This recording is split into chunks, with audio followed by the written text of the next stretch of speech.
کل گزشتہ ذبح کے حوالے سے شرعی مسائل اور احکام بیان کیے گئے تھے۔ آج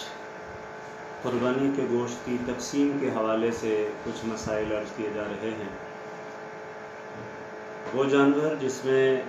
ایک سے زیادہ افراد شریک ہوں اور تو ان کو چاہیے کہ وہ گوشت کو صحیح طور پر پورے تول کر تقسیم کریں۔ محض اٹکل اور اندازے سے گوشت کو تقسیم کرنا درست نہیں۔ اگر اٹکل اور اندازے سے گوشت تقسیم کیا گیا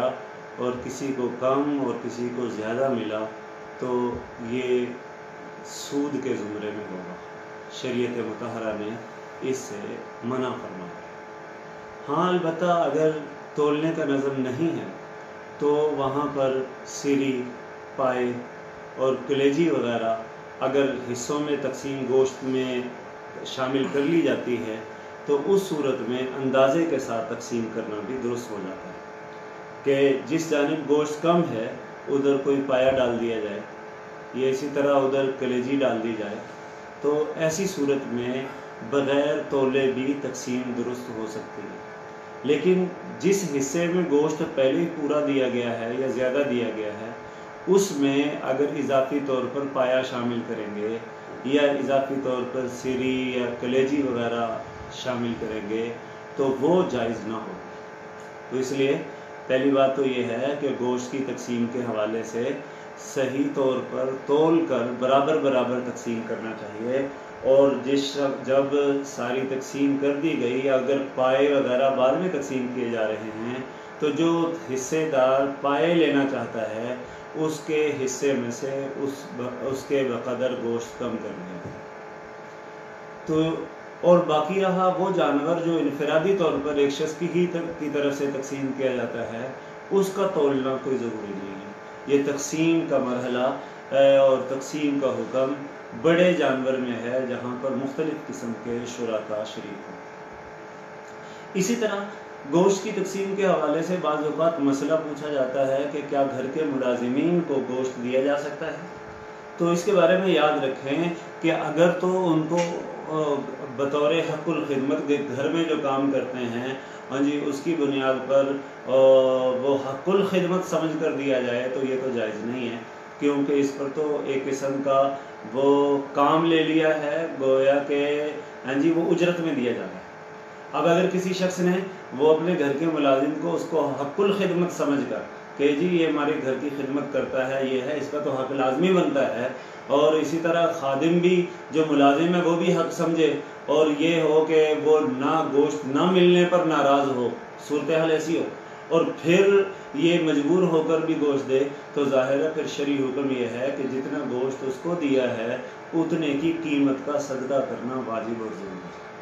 ہاں البتہ اگر گھر کے ملازموں کی نوعیت ایسی ہے کہ وہ بھی اس کو محسوس نہیں کرتے کہ مجھے دیا یا نہیں دیا، اور گھر کا مالک بھی اس کو ان کی خدمت کا حق نہیں سمجھتا بلکہ ان کی مزدوری پوری دیتا ہے، تو ایسی صورت میں جہاں پر جانبین اور دونوں جانب سے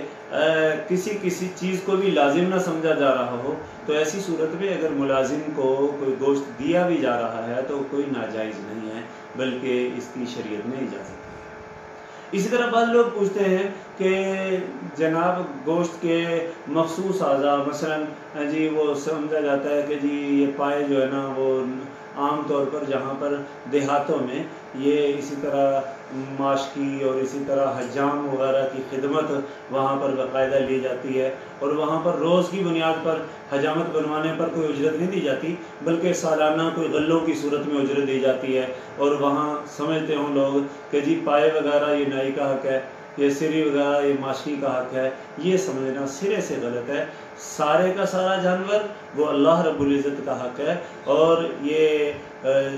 جس کو بھی دیا جائے وہ کسی اجرت اور خدمت کے حق پر کے طور پر نہ دیا جائے بلکہ وہ ویسے ہی اللہ رب العزت کی طرف سے، چونکہ قربانی کے ایام مہمانی کے ایام ہیں، اگر وہ دیا جا رہا ہے اللہ کی طرف سے ضیافت سمجھ کر تو اس میں کوئی حرج والی بات نہیں۔ ایسے ہی بعض لوگ عام طور پر سوال کر رہے ہوتے ہیں کہ جی کیا کسی غیر مسلم کو ذبیحہ کا یا قربانی کا گوشت دینا جائز ہے؟ تو اس کے بارے میں وضاحت سن لیجئے کہ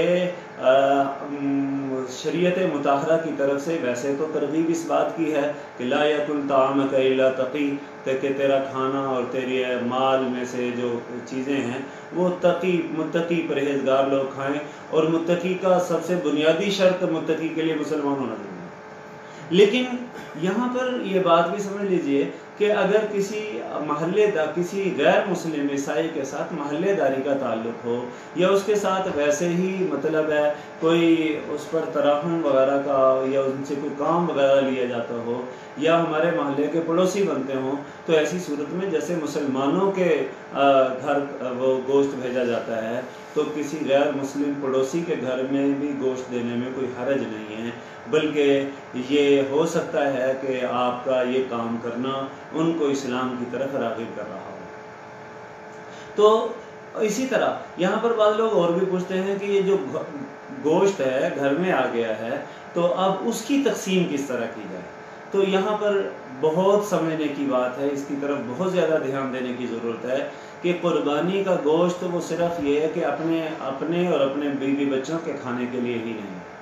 قربانی وہ اس کو قربانی کہتے اس لیے ہیں کہ اللہ رب العزت کا تقرب حاصل کرنے کا ایک بہانہ اور ذریعہ ہے،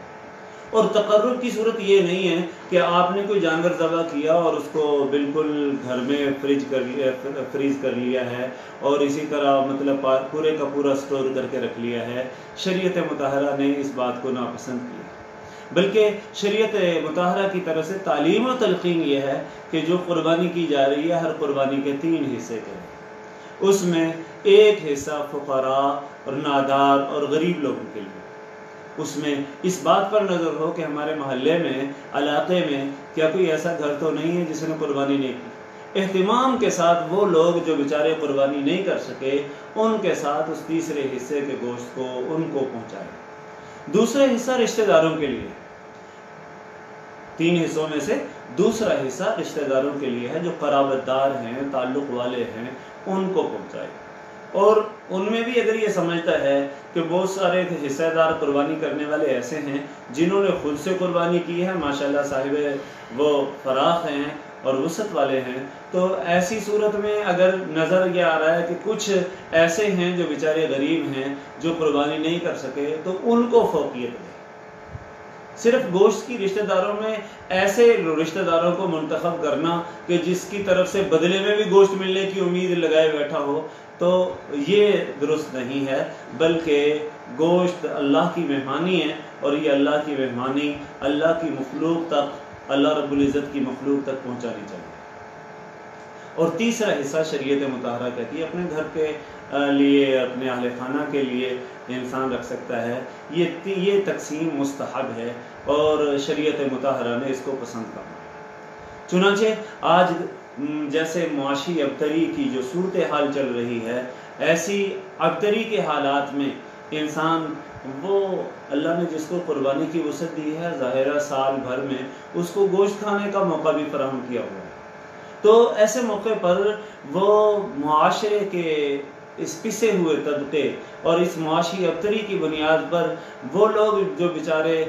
پورا مہینہ گوشت نہیں کھا سکتے، اگر اس موقع پر ان کو ترجیح دے، اپنے حصے کا بھی اظہار کرے، تو وہ بہت زیادہ بہتر ہے۔ اور اس لیے خاص طور پر اگر آپ اپنے گھر میں تو قربانی کر رہے ہیں، اپنے آس پاس پہ نظر رکھنا ضروری ہے، اور محلے کے ایسے افراد کی آپ کے ذہن میں وہ فہرست ہونی چاہیے کہ جو بیچارے اپنی معاشی قسم کرسی کی وجہ سے یا معاشی ابتری کی وجہ سے جو قربانی نہیں کر سکے، ان تک قربانی کے اس گوشت کو اللہ رب العزت کی اس مہمانی کو پہنچائے۔ اسی طرح بعض اوقات لوگ اپنے مرحومین کی طرف سے قربانیاں کرتے ہیں اور اس کے گوشت کے بارے میں، اس کی گوشت کی تقسیم کے بارے میں مسئلہ پوچھتے ہیں۔ دیکھیں، مرحوم کی ایک قربانی تو وہ ہے جو آپ اپنے طرف سے کر رہے ہیں، مرحوم کی طرف سے کوئی وصیت نہیں کی، مرنے والے نے کوئی وصیت نہیں کی، وہ آپ اپنی دل کی خوشی کی طرف سے کر رہے ہیں، اور اس میت کی طرف سے جو قربانی آپ نے کی ہے اس کا حکم بالکل وہی ہے جو اپنی قربانی کا ہے، کہ اس کے 3 حصے کیے جائیں، ایک فقراء کے لیے، ایک رشتہ داروں کے لیے، اور ایک اسی طرح وہ اپنے لیے۔ لیکن اگر میت نے وصیت کی تھی کہ میری طرف سے قربانی کی جائے، کسی کا انتقال انہی دنوں میں ہو رہا ہے، اور کہا کہ میرے لیے طرف سے وہ کرو، اور اس سے پہلے قربانی کے ایام آنے سے پہلے اس کا انتقال ہو جاتا ہے، اور آپ اپنے مرحوم کی وصیت کی بنیاد پر اس کے لیے قربانی کر رہے ہیں، تو یاد رکھیں اس قربانی کے گوشت کا مسئلہ وہ نہیں ہے جو عام تبرع کی جانے والی اپنی طرف سے قربانی کا ہوتا ہے۔ اس کی پوری قربانی کا جس میت نے وصیت کی ہے اس کی طرف سے جو قربانی کی گئی ہے، اس کا پورا گوشت تقسیم کرنا لازم ہے، اپنے استعمال میں وہ لانا درست اور جائز نہیں۔ اسی طرح وہ قربانی جو کسی آدمی نے نظر کی قربانی کی ہو، منت مانی ہو کہ صاحب میرا فلاں بیٹا اگر فلاں امتحان میں کامیاب ہو گیا تو میں اضافی ایک قربانی دوں گا، تو ظاہر ہے ایسی صورت میں بھی اس کا بھی مسئلہ اور شرعی حکم یہ ہے کہ اس قربانی کا بھی گوشت تقسیم سارے کا سارا کرنا ضروری ہے، وہ اس کا گھر میں رکھنا یا اپنے استعمال میں لانا جائز نہیں۔ واللہ اعلم بالصواب۔